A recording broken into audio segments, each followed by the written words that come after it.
जय हिंद साथियों। आप सभी का हार्दिक अभिनंदन है, हार्दिक स्वागत है। और हम लोग बेहतरीन प्रश्नों की, श्रेष्ठतम प्रश्नों की जो श्रृंखला में काम कर रहे हैं, बहुत अच्छे प्रश्नों को हम लोग टेस्ट सीरीज के तौर पे देख रहे हैं, उनकी एक्सप्लेनेशन पढ़ रहे हैं और वीडियो सॉल्यूशन के माध्यम से उससे समझने का काम कर रहे हैं। ये समझ जो है हर एक खंड में मैं आपकी बेहतर से बेहतर बनाने का प्रयास करता ही हूं। और जब आप प्रश्नों को देख लेते हैं, उत्तर जान लेते हैं, उनकी व्याख्या पढ़ लेते हैं, उनका वीडियो सॉल्यूशन देख लेते हैं, तो फिर आप एक कंप्लीट हो जाते हैं उस प्रश्न के दो। तो इस खंड में मैं जो बहुत अच्छे प्रश्न लेकर के आया हूं, देखें गत वर्ष की परीक्षा से जुड़े प्रश्न हैं और बहुत अच्छे प्रश्न हैं। पहला प्रश्न है, और ये कोठारी आयोग की परिभाषा से संबंधित प्रश्न है। कोठारी आयोग की परिभाषा भी है ये। कोठारी आयोग के अनुसार मूल्यांकन किस प्रकार की प्रक्रिया है। और आप देखेंगे एकांकी, सतत, उपयोगी, अनुपयोगी। तो अनुपयोगी तो हो नहीं सकता है, उपयोगी की कोई तुक नहीं है, एकांकी और सतत, तो सतत प्रक्रिया है। और ये परिभाषा दी है कोठारी आयोग ने। ये कोठारी आयोग की परिभाषा आती है कि मूल्यांकन शिक्षण अधिगम प्रक्रिया का सतत सतत एवं अविच्छिन्न, सतत एवं अविच्छिन्न, अविच्छिन्न जिसे मैं आंतरिक भी कहूंगा, है ना, अविच्छिन्न जिसे मैं आंतरिक भी कहूंगा, आंतरिक अंग है जो न केवल बालकों की उपलब्धि का पता करता है बल्कि शिक्षण अधिगम प्रक्रिया में सुधार के भी अवसर उपलब्ध कराता है। ये परिभाषा कोठारी आयोग की पूरी है। तो आप देखिए, ये दोनों ही शब्दों को देखना, सतत और सतत मतलब लगातार चलने वाली प्रक्रिया है, और अविच्छिन्न का मतलब जिससे अलग नहीं किया जा सकता, which can not be separated from teaching learning process, उससे अलग नहीं कर सकते आप। आंतरिक का मतलब यही होता है। मैंने एक प्रश्न में अलग से चर्चा की थी कि मूल्यांकन शिक्षण अधिगम प्रक्रिया का आंतरिक अंग है कि बाह्य अंग है, आंतरिक है कि बाह्य। और मैंने विकल्प में आया था तो मैंने कहा था कि बाह्य अंग नहीं होता है। बाह्य अंग आपकी इच्छा पे निर्भर होता है कि आप मूल्यांकन करोगे या नहीं करोगे, ये आपकी इच्छा पे, अगर बाह्य अंग है तो। ये ठीक उस तरह से जैसे मोबाइल में एक एक्सटर्नल मेमोरी होती है, एक इंटरनल मेमोरी होती है। तो एक्सटर्नल मेमोरी जो एसडी कार्ड वगैरह होता है वो आपकी इच्छा पे होता है, आप लगाना चाहे तो लगा सकते हैं, नहीं लगाना चाहे तो नहीं लगा सकते। लेकिन इंटरनल मेमोरी को आप मोबाइल से अलग नहीं कर सकते। मूल्यांकन शिक्षण अधिगम प्रक्रिया की इंटरनल पार्ट है। यानी कि आप अगर कोई शिक्षण अधिगम प्रक्रिया चल रही है, उद्देश्यों का निर्धारण कर लिया है, उसे प्राप्त करने के लिए आपने अधिगम अनुभव प्रदान किए हैं, तो आपको मूल्यांकन करना ही पड़ेगा। तो अविच्छिन्न जो अलग नहीं किया जा सकता और सतत होता ही है। ये पूरी बात और परिभाषा बताने के लिए मैंने आपको ये प्रश्न लिया। कनेक्ट हुई अवधारणाओं से ये समझ आपके लिए सबसे ज्यादा काम आने वाली है। अगला प्रश्न, दिन में से कौन मूल्यांकन का सोपान नहीं है। मूल्यांकन के, आपको पता है मैंने मूल्यांकन के 3 सोपान होते हैं, और ये मैंने बता रखा है। 3 सोपानों को अलग से आपको याद रखने की जरूरत नहीं है। ये जो त्रिध्रुवी मॉडल जो था बीएस ब्लूम का, उद्देश्य, अधिगम, अनुभव, ये त्रिध्रुवी मॉडल अनेकों जगह काम आएगा आपके, अनेकों जगह। और मूल्यांकन, तो ये जो है, ये तीनों ध्रुव जो है, यही 3 उसके सोपान होते हैं मूल्यांकन के। अगर सोपान की संख्या के तौर पर प्रश्न आते तो 3 होते हैं। तो अधिगम अनुभव की योजना बनाना ये होते ही होता है, शिक्षण उद्देश्यों का निर्धारण करना होती होता है, मूल्यांकन की योजना बनाना होती ही होता है। तो उपरोक्त सभी यानी कि ये तीनों है, ये 3 जो सोपान होते हैं शिक्षण अधिगम प्रक्रिया के, मूल्यांकन की प्रक्रिया के, वो तीनों वही सोपान होंगे जो आपके त्रिध्रुवी मॉडल के अंतर्गत आते हैं। तो ध्यान रखेंगे, संख्यात्मक तौर पर पूछा जाएगा तो 3 होते हैं। अगला होता है, निम्नलिखित में से वस्तुनिष्ठ प्रकार के प्रश्नों की सीमा है। हमने वस्तुनिष्ठ, मैंने बहुत अच्छे से खंड में पढ़ाया है, वस्तुनिष्ठ प्रश्न जो होते हैं और निबंधात्मक प्रश्न होते हैं, इनमें प्रत्येक प्रकार के प्रश्नों की अपनी एक विशेषता होती है। जैसे वस्तुनिष्ठ प्रश्न जो होते हैं वो सिलेबस के संपूर्ण भाग को कवर करते हैं, तो व्यापकता का गुण उसमें होता है। इनका चूंकि कम समय, 2.5 घंटे 3 घंटे में आपको कम से कम 150 से 200 प्रश्न लेने पड़ेंगे, तो निर्माण कठिन होता है। ये विश्वसनीय होते हैं, विभेदकारिता के गुण ज्यादा होते हैं, विश्वसनीयता के गुण ज्यादा होते हैं। लेकिन इसमें कई दोष भी होते हैं। अनुमान से उत्तर देने की संभावना होती है। आप एबीसीडी है तो तुक्का लगाते हो, तो तुक्का लगा सकते हो, अनुमान से उत्तर दे सकते हो। बालकों की भाषा शैली, लेखन क्षमता, मौलिक अभिव्यक्ति, इसका पता नहीं लगा सकते वस्तुनिष्ठ प्रश्न। तो जिस वैचारिक संगठन नहीं करते हैं, विचारों का संगठन नहीं करते हैं, आलोचनात्मक दृष्टिकोण का पता नहीं लगाते हैं, ऐसी अनेक सारी चीजें हैं।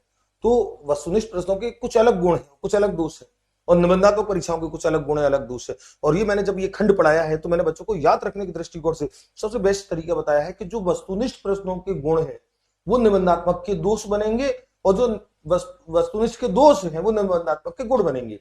जैसे वस्तुनिष्ठ प्रश्न बालकों की भाषा शैली, लेखन क्षमता, मौलिक अभिव्यक्ति का पता नहीं कर सकते, तो ये गुण बन गया निबंधात्मक का। निबंधात्मक परीक्षा ये सब कर सकती है।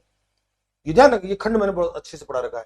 तो वस्तुनिष्ठ प्रकार के प्रश्नों की सीमा यानी कि दोष है, तो अनुमान लगाना ये दोष होता ही होता है। निर्माण में कठिनाई होता है, कम समय में ज्यादा प्रश्न। अगर आप 3 घंटे के पेपर में निबंधात्मक प्रश्न दोगे तो 5 या 6 7 प्रश्न दोगे, लेकिन 3 घंटे के पेपर में अगर आप वस्तुनिष्ठ परीक्षा ले रहे हो तो आपको कम से कम 150 से 200 प्रश्न आपको बनाने पड़ेंगे। तो निर्माण में कठिनाई होती है। जटिल प्रक्रियाओं को न माप पाना, बिल्कुल ये भी होता है। जटिल प्रक्रिया है, मैंने कहा जटिल प्रक्रिया कौन सी? लेखन क्षमता। लेखन क्षमता क्या है बालक की, ये पता नहीं कर सकते। भाषा शैली क्या है, ये पता नहीं कर सकते।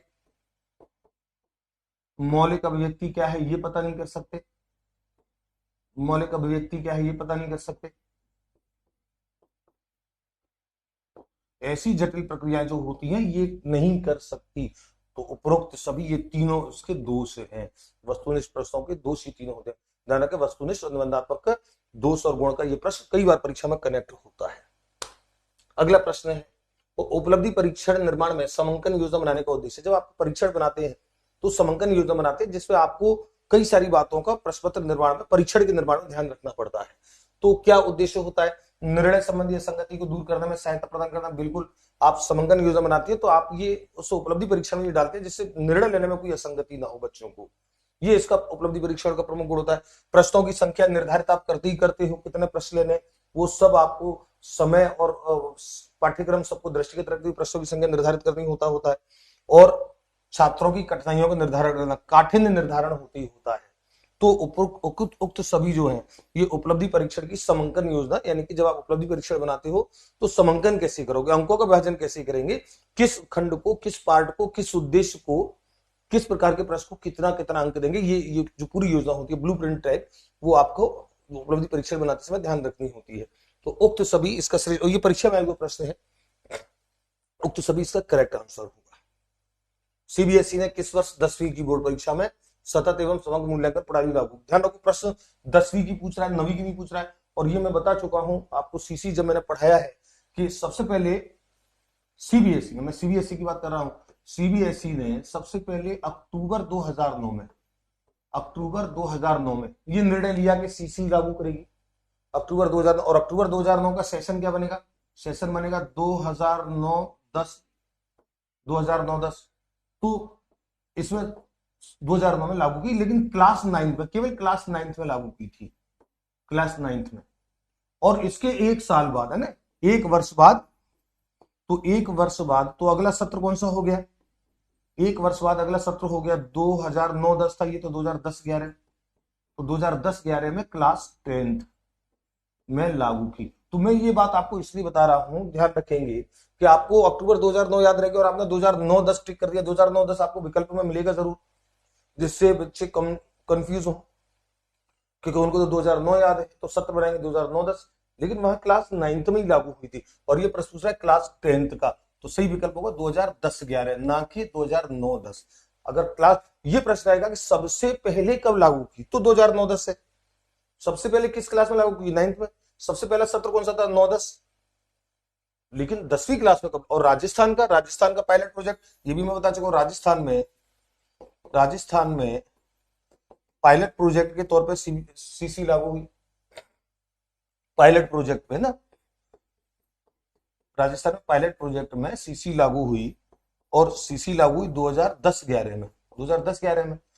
और 60 विद्यालय लिए गए, 60 विद्यालय थे उसमें, और जयपुर अलवर जिले थे, जयपुर और अलवर। तो ये प्रश्न जब जुड़ता है कि राजस्थान में कब लागू हुई, सबसे पहले तो पायलट प्रोजेक्ट के तौर पे कब लागू हुई? 2010-11। कौन से 2 जिले लिए गए? जयपुर और अलवर लिए गए।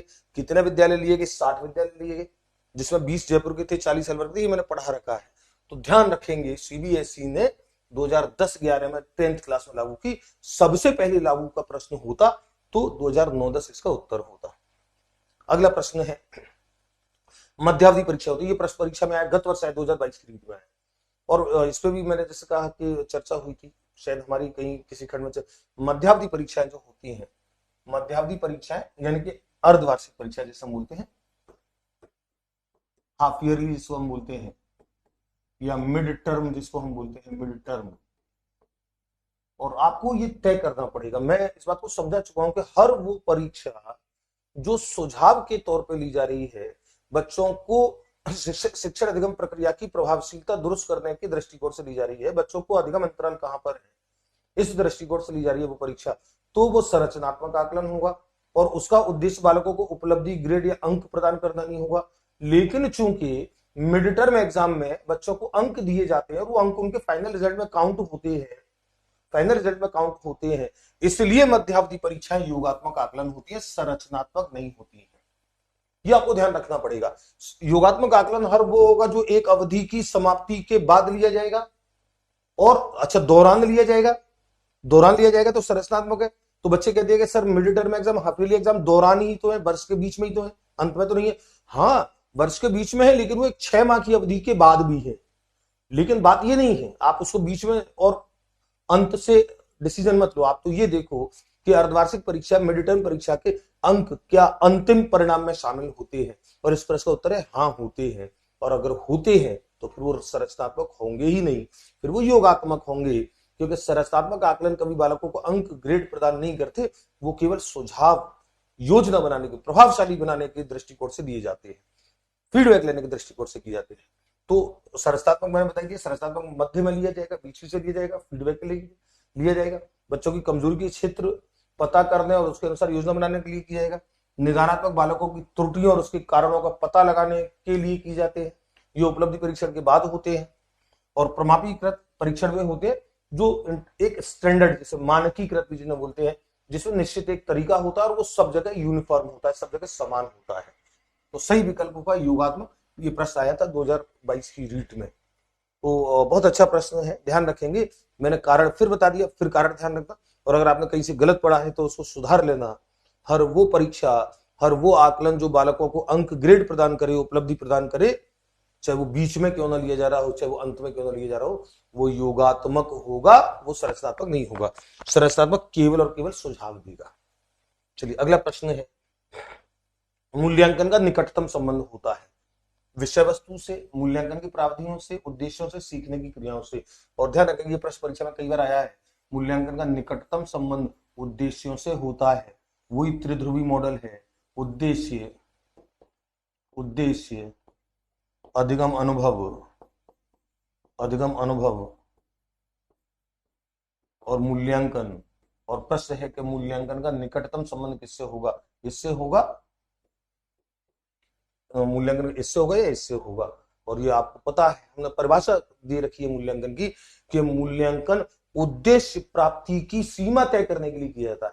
अधिगम अनुभव तो इन उद्देश्यों को प्राप्त करने का साधन है, अधिगम अनुभव इन उद्देश्यों को प्राप्त करने का साधन है। लेकिन मूल्यांकन क्या है, मूल्यांकन इन उद्देश्यों की प्राप्ति हुई या नहीं, इस बात को जांचने की प्रक्रिया है, इसीलिए उद्देश्यों से होता है। सीखने की क्रियाओं यानी कि अधिगम अनुभव, सीखने की क्रियाओं का मतलब अधिगम अनुभव, तो अधिगम अनुभव से नहीं होगा निकटतम संबंध, इसका संबंध होगा उद्देश्य से।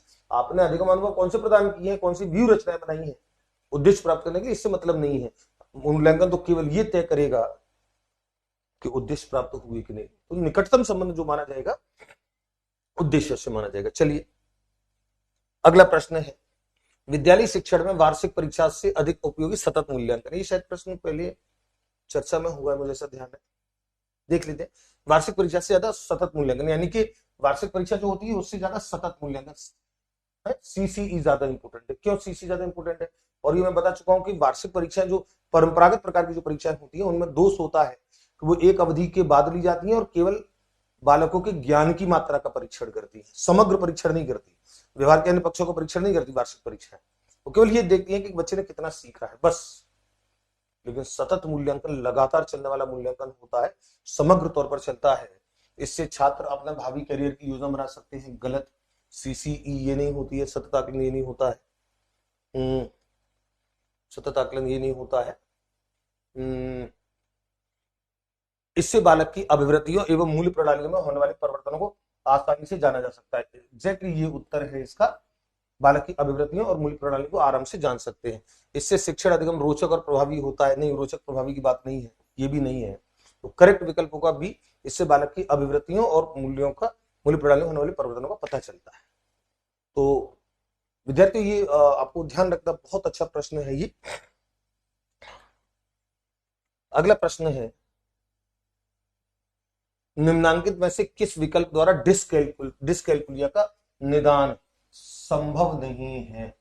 संभव नहीं है। डिस्कैलकुलिया होता क्या है? डिस्कैलकुलिया होता है गणन विकार, यानी कि गणन विकार यानी कि बालक को गणना करने में दिक्कत आ रही है, बालक गणना नहीं कर पा रहा है गणित की, ये डिस्कैलकुलिया एक विकार होता है।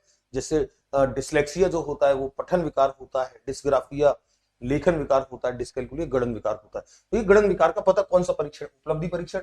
उपलब्धि परीक्षण इस बात का पता कर सकता है कि बालक गणना नहीं कर पा रहा है। दैनिक अवलोकन से आप ये पता कर सकते हैं। निदानात्मक परीक्षण तो होता ही इसी उद्देश्य से कि वो इनको पता लगे। शारीरिक परीक्षण, यानी को शारीरिक परीक्षण का कोई रोल नहीं है। आप शारीरिक परीक्षण कर रहे हैं, वहां पे स्वास्थ्य की बात आएगी, बच्चे के शारीरिक संरचना की बात आएगी, वहां पे गणन विकार का कोई ताल्लुक नहीं है शारीरिक परीक्षण से। तो ये तीनों जो परीक्षण हैं ये बालक की गणनात्मक कमियों को, गणनात्मक विकारों को पकड़ने में सक्षम है, लेकिन ये शारीरिक परीक्षण नहीं कर पाएगा इस काम को, इसीलिए इसका सही विकल्प होगा डी। और लास्ट प्रश्न है इस खंड का, निम्नलिखित में से कौन सी एक अच्छी प्रश्न पत्रिक विशेषता नहीं हो सकती? और अच्छा प्रश्न पत्र आप समझ रहे हैं, आप खुद कई सारी परीक्षाओं से, मैं खुद कई सारी परीक्षाओं से निकला हूं, एक बार देखें। विषय वस्तु की सभी इकाइयों का समावेश जिसमें हो बिल्कुल 100%, ये अच्छी प्रश्न पत्र विशेषता होती है। सारा कंटेंट, अधिकाधिक कंटेंट शामिल हो, यानी कि व्यापकता का गुण जिसे बोलेंगे। सभी प्रश्न विशिष्ट उद्देश्यों को मापन करने वाले हो 100%, ये तो डंके की चोट पे। विशिष्ट उद्देश्यों का मापन होगा तो ये तो बहुत जरूरी है। हर प्रश्न कोई ना कोई उद्देश्य, बिना उद्देश्य के कोई प्रश्न होगा नहीं, तो हर प्रश्न से कोई ना कोई उद्देश्य का मापन हो रहा होगा। प्रश्न सरलता से कठिनता की ओर ये भी होता है। तो इसका मतलब तीनों अच्छे प्रश्न पत्र की विशेषता तो यही नहीं होगा, यही इसका करेक्ट विकल्प होगा। और देख लें एक बार, विषय के विभिन्न क्षेत्रों में चयन संबंधी छूट कम से कम देना, नहीं कम से कम नहीं, विषय संबंधी छूट कम से कम दोगे, बच्चा अभिव्यक्ति प्रॉपर नहीं कर पाएगा, उसको कहना चाहिए वो सुविधा नहीं रहेगी अलग अलग क्षेत्रों में। तो चयन संबंधी छूट ज्यादा, आप देखते हैं अच्छे प्रश्न पत्र जो होते हैं वहां चयन संबंधी छूट ज्यादा होती है, बच्चे का डाइवर्जन ज्यादा निकल करके आता है, विविधता निकल करके आती है। तो ये अच्छे प्रश्न पत्र की विशेषता नहीं होती, अच्छे प्रश्न पत्र में ये छूट दी जाती है, पर्याप्त दी जाती है, ये तीनों उसकी विशेषताएं हैं। तो ये लास्ट प्रश्न है। तो विद्यार्थियों इस खंड में हमने कुछ ऐसे प्रश्नों का जो गत वर्ष की परीक्षा में आए हैं कहीं ना कहीं कनेक्ट हुए। मैं प्रयास करता हूं कि हर खंड में आपके साथ चर्चाएं ऐसी हो, प्रश्न ऐसे हो जो आपके नोट्स का हिस्सा बने। बहुत सारे खंडों में बड़े कठिन प्रश्न भी आएंगे, मैं सीटेट के प्रश्न भी उठाता हूँ, अलग अलग स्टेट की टेट में जो श्रेष्ठ प्रश्न वो भी उठाता हूँ, राजस्थान वाले सारे प्रश्न उठाते ही हैं, लेकिन हर प्रकार के प्रश्नों का समावेश होगा। मैं आगे के खंडों में आप देखेंगे, आगे के खंडों में कई सारे ऐसे खंड आएंगे जिसमें चिंतन स्तर के श्रेष्ठतम प्रश्नों का समावेश होगा। आप प्रश्नों को देख करके हिल जाएंगे, वो भी प्रश्न हमको करने, ये भी प्रश्न हमको करने, यानी कि हमको हर तरीके के प्रश्न करने, वो हर तरीके के प्रश्न हमारे सिलेबस पे हमारा कमांड बना है बस। और मैंने शुरू में बोल दिया था कि चिंतन स्तर के और सूचनात्मक स्तर के सारे प्रश्नों का समावेश करके ये अद्भुत टेस्ट सीरीज जो है वो आपके बहुत ज्यादा काम आएगी। मुलाकात करते हैं अगले खंड में। जय हिंद, जय भारत।